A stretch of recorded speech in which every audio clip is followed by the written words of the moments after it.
Hello students, कैसे हैं आप सभी लोग। जय हिंद। तो आज की वीडियो में बात करेंगे HNBU university BPEd admission process 2024 2024 में जो बीपीएड स्टूडेंट्स एडमिशन लेने के लिए जा रहे हैं, तो क्या क्या बदलाव हुए हैं, क्या क्या चेंजेज हुए हैं, क्या प्रोसेस रहेगा, कितने क्वेश्चंस आएंगे, पीएफटी में क्या क्या चीज़ें रहेंगी, ओवरऑल मैं डिस्कस करने वाला हूँ। तो चलते हैं और डिस्कस करते हैं। तो यहाँ पर हम बात करेंगे bachelor of physical education BPEd entrance exam 2024 5 important instructions.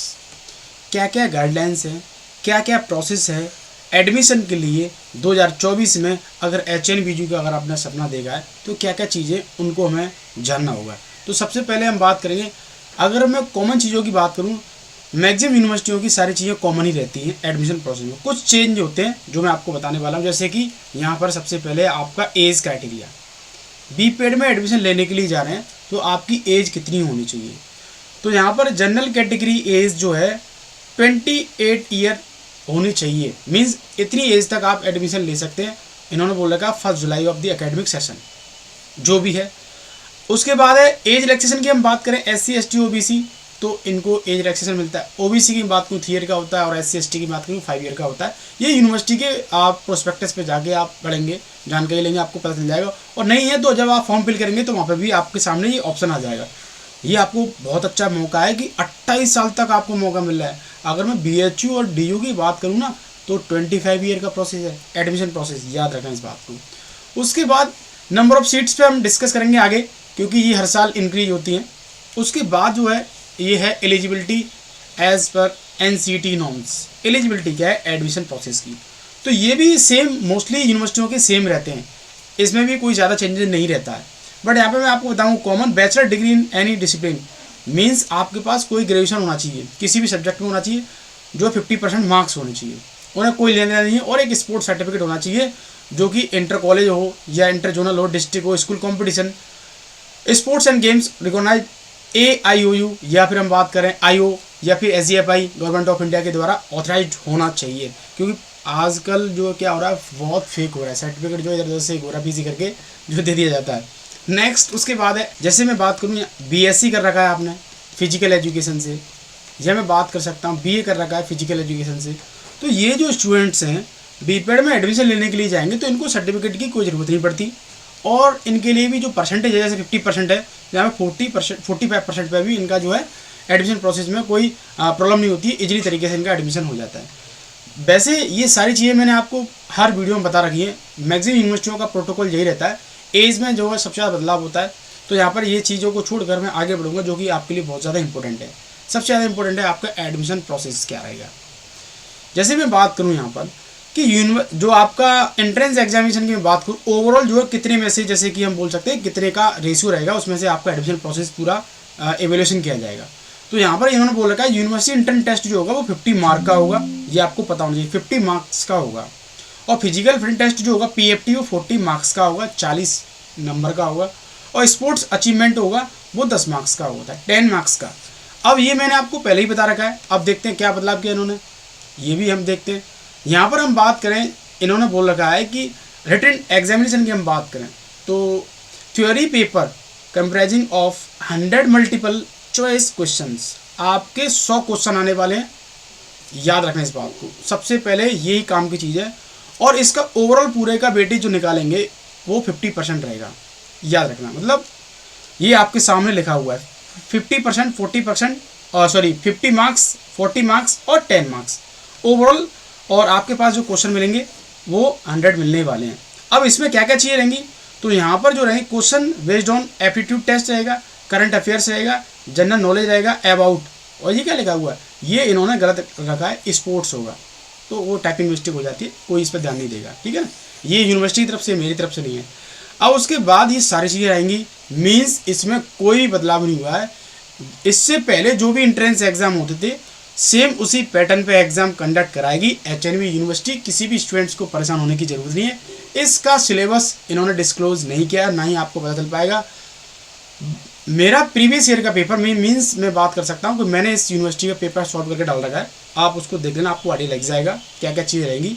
Level जो है एग्जाम का ठीक ठाक रहता है, इसमें भी आपको अच्छी खासी पढ़ने की जरूरत पड़ेगी। मास्टर्स का जो पेपर था वो बहुत अच्छा पेपर था, अच्छे अच्छे लोगों की हवा निकल गई थी। बीपैट का भी ठीक ठाक पेपर था, अगर आप तैयारी नहीं करेंगे तो फिर तो आपको पता है प्रॉब्लम क्रिएट होती है। उसके बाद इन्होंने क्या कर रखा है, रिटन टेस्ट सेंटर जो है एक है श्रीनगर और एक है देहरादून। तो श्रीनगर और देहरादून में आपके सेंटर रहेंगे, यहाँ पर 2 सेंटर हैं, आपको जाकर ही वहाँ पर जो है एंट्रेंस एग्ज़ाम देना होगा। अब उसके बाद हम आते हैं वेरी इंपॉर्टेंट इन्फॉर्मेशन, जो कि फिजिकल फिटनेस टेस्ट, जिसको हम बोलते हैं PFT। तो modify AAHPER youth fitness test होगा यहाँ पर, जो कि इंडिया की सारी यूनिवर्सिटियों में यही होता है। और मैं बात करूँ IGI कॉलेज को छोड़कर, दिल्ली यूनिवर्सिटी को छोड़कर, बाकी सिमिलर मैं सारी यूनिवर्सिटियों में यही देखता हूँ। ये अच्छा भी है और हम बोल सकते हैं इसमें सारे कंपोनेंट्स भी इन्वॉल्व हो जाते हैं इजीली तरीके से। अब ये जो मैंने आपको बताया 40 मार्क्स का होगा और कहाँ पर कंडक्ट होगा, department of physical education HNVU Srinagar Garhwal. मैं यहाँ पर होकर आ जाऊँ, बहुत अच्छा इन्वायरमेंट है। हाँ, थोड़ी सी उनको प्रॉब्लम होती है, जैसे कि मैं बात करूँ जो समतल एरिया में रहते हैं, हम बोल सकते हैं ज़मीनी स्थल या मैदान में रहते हैं, और उनको पहाड़ में भेज दिया जाए तो थोड़ी सी डिफिकल्टी होती है, तो एडेप्टेशन में थोड़ा टाइम लगता है। अब मान लो कोई पहाड़ वाला है जो पहाड़ों में रहता है, जम्मू कश्मीर का आदमी, उसको राजस्थान में पटक दिया जाए तो थोड़ी प्रॉब्लम क्रिएट होगी ना। तो ये बात आप अच्छी तरीके से जानते हैं। बहुत अच्छा इन्वायरमेंट है, शांति है एकदम, ठीक है ना, पीस। आगे बढ़ते हैं, नेक्स्ट है उसके बाद क्या क्या इवेंट्स रहेंगे हमारे। तो ओवरऑल 5 इवेंट्स होने वाले हैं। मेंस कैटेगरी की मैं बात करूं तो 50 मीटर रन होती है, जो कि इंडिया की सारी यूनिवर्सिटियों में होती है, याद रखना। बैंडी सिटअप्स होगी 1 मिनट में, 1 मिनट में 64 करनी है। मेडिसिन बॉल होगी जो कि 5 kg की होती है, और यूनिवर्सिटियों की बात करूँ तो 3 kg और 2 kg के लिए प्रोसीजर रहता है। अपना मॉडिफाई इसीलिए इन्होंने लिख रखा है मॉडिफाई, यहाँ पे लिखा हुआ मॉडिफाई, तो ये अपने अनुसार चीज़ों को मॉडिफाई कर देते हैं, उसके अकॉर्डिंग नॉर्म्स क्रिएट कर देते हैं। स्टैंडिंग ब्रॉड जंप और 800 मीटर रन होगी। उसके बाद वीमेंस की बात करें तो 50 metre, bent knee situps, medicine ball, 3 kg, standing broad jump और 600 मीटर। तो ये है हमारा वीमेंस गर्ल्स के लिए, ये है मेंस बॉयज़ के लिए। सारे लोग नोट कर लेना, अच्छी तरीके से प्रैक्टिस में लग जाओ। एक बात आपको बता दूं, जब यहाँ पर ज़मीनी स्तर पर 100% दे रहे होंगे ना, पूरा 100%, तब जाके पहाड़ों में जाके अच्छा हो पाएगा। क्योंकि जैसी हम हिल स्टेशन में बढ़ते हैं तो हमारी जो है बॉडी की जो एफिशिएंसी है, जो हम बोल सकते हैं, वो डिक्रीज होती चली जाती है। अगर आप पहले से वहाँ पर प्रैक्टिस कर रहे हैं और आप मैदानी वाले ग्राउंड में आते हैं, समतल मैदान में आते हैं, जो भी है, तो परफॉर्मेंस इनहेंस होता है। याद रखें इस बात को। मतलब हम बहुत ऊंचाई पर जा रहे हैं, एल्टीट्यूड पे जाते हैं, तो हमें बहुत सारी प्रॉब्लम क्रिएट होने लग जाती है। आगे बढ़ते हैं, यस, उसके बाद हम बात करेंगे स्पोर्ट्स अचीवमेंट पर। स्पोर्ट अचीवमेंट क्या क्या होना चाहिए। तो स्पोर्ट अचीवमेंट मैंने आपको बताया 10 मार्क्स आपको मिलने वाले हैं। अब कैसे मिलेंगे वो, पार्टिसिपेशन की बात करूँ, इंटरनेशनल आपने पार्टिसिपेट कर रखा है तो पूरे 10 मार्क्स ले जाओ भाई, चुपचाप सीन। सीनियर नेशनल खेल रखा है आपने तो फर्स्ट प्लेस है आपको तो 10 मार्क्स मिलने वाले हैं। सेकंड प्लेस है आपको तो 9 मार्क्स मिलने वाले हैं। थर्ड प्लेस है तो आपको 8 और पार्टिसिपेशन है तो 7। बट ये जो है बनारस हिंदू यूनिवर्सिटी में इसका अच्छा हिसाब किताब है मार्क्स गेन का। अगर आपने सीनियर नेशनल पार्टिसिपेट कर रखा है तो आपका गोल्ड है तो 40 और सिल्वर है 30 और ब्रॉन्ज है तो आपका 15। ऐसे मार्क्स क्राइटेरिया उन्होंने दे रखा है BHU में। नेक्स्ट हम बात करें DU में भी एक अच्छा खासा मार्क्स का प्रोसेस है, कोई बात नहीं। चलो आगे बढ़ते हैं। All India inter zonal university competition खेलो इंडिया यूथ अंडर 21 की हम बात कर रहे हैं। फर्स्ट प्लेस पर आपको 8 मार्क्स मिलने वाले हैं और सेकंड पर आपको 7 और थर्ड पर आपको 6 और पार्टिसिपेशन पर आपको 5 मिलने वाले हैं। नोट करते चले जाना। बहुत सारे स्टूडेंट्स बोलते हैं सर कैसे मार्क्स मिलते हैं, मेरे पास ये सर्टिफिकेट है, मेरा हो जाएगा क्या। तो देख लो भाई सारे लोग, जोनल इंटर यूनिवर्सिटी की हम बात करें, junior national school national competition खेलो इंडिया गेम्स अंडर 17 तो फर्स्ट प्लेस पर 7 मिलेंगे, सेकंड पे आपको 6 मिलने वाले हैं, थर्ड प्लेस पर आपको 5 मिलने वाले हैं। मार्क्स का बहुत बड़ा रोल होता है, याद रखना। आगे बढ़ते हैं।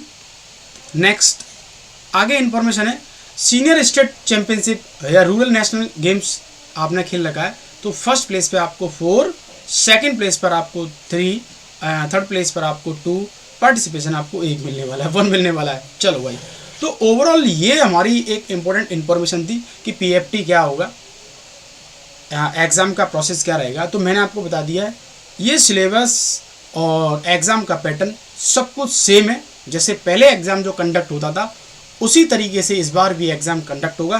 किसी भी स्टूडेंट्स को परेशान होने की ज़रूरत नहीं है। मैं जल्दी आपका बैच क्रिएट करने वाला हूँ, 1-2 दिन में आपका बैच क्रिएट हो जाएगा। किसी भी स्टूडेंट्स को परेशान होने की ज़रूरत नहीं है। एक चीज़ मैं बोलना चाहूँगा, यहाँ पर जो है एडमिशन हम बोल सकते हैं PFT थोड़ा तगड़ा होता है। मीन्स हमारे जितने भी खिलाड़ी हैं वो सब हम बोल सकते हैं हिल स्टेशन वालों को छोड़कर सब मैदानी क्षेत्रों में जो है अपना वर्कआउट करते हैं। जैसे ही वहाँ पहुँचती है ना तो परफॉर्मेंस डाउन हो जाता है। बार बार इस चीज़ को रख रहा हूँ क्योंकि मैंने इस चीज़ को खुद फेस किया है, देखा है, तो मैं अच्छी तरीके से जानता हूँ। तो मैं समझता हूँ बीपीएड का जो 2024 का एडमिशन प्रोसेस है वो अब क्लियर हो गया होगा। तो सारे स्टूडेंट्स जाके अपना फॉर्म फिल कर देंगे। कल मैं जो है आपको मास्टर्स के लिए बताऊँ क्या क्या चेंजेज हुए हैं। क्या सब कुछ वही है, मास्टर्स का लेवल ठीक ठाक रहता है। तो मिलते हैं नेक्स्ट इन्फॉर्मेशन के साथ। थैंक यू, जय हिंद।